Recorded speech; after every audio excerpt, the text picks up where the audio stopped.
saying one thing. Right now there are forces in place that are trying to work at eliminating any board member who wants to fight for children. A couple of weeks ago we were able to stump one of the processes of them trying to move the elections to November.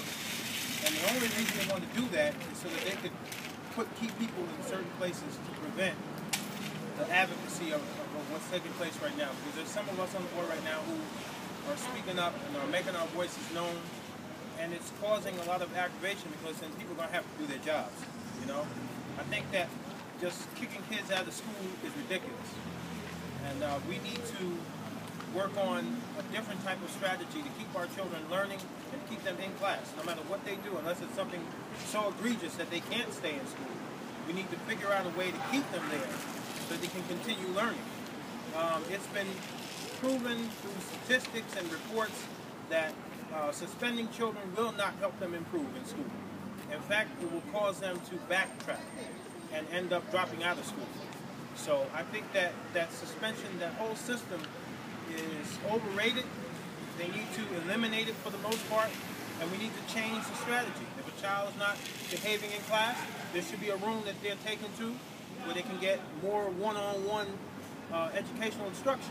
You know, even if it means taking away some of their extracurricular activities for that day or whatever, and just having them in that classroom so that they can learn and understand.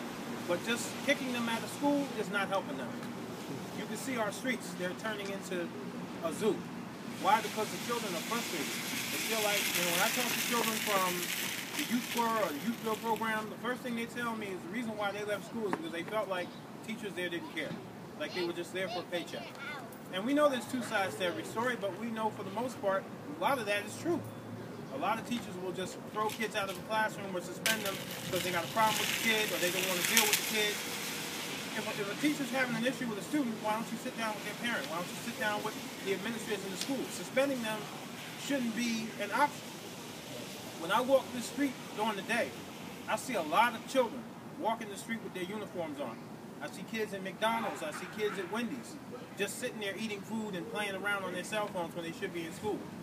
And, you know, and part of me wants to go up to them and ask them, what are you doing, or why you're not there, and I need to find out the legal ramifications of that, because I want to be able to not be a truant officer, but go around and find out what's going on with these kids, what school are you supposed to be in. And if I had a car, I'd put them in there and take them to the school.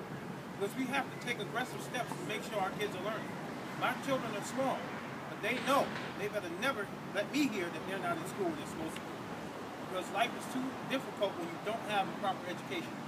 No matter how much you know, if you don't have those certificates or degrees or diplomas, life will be very hard. The fact that we're getting a little heat from here tells you that the government really don't want our children to learn. We have to take that responsibility upon ourselves to make sure that our children are receiving everything that they're supposed to have.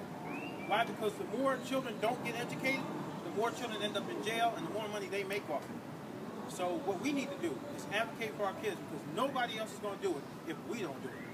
All right? All right. Thank you. Bravo! Woo!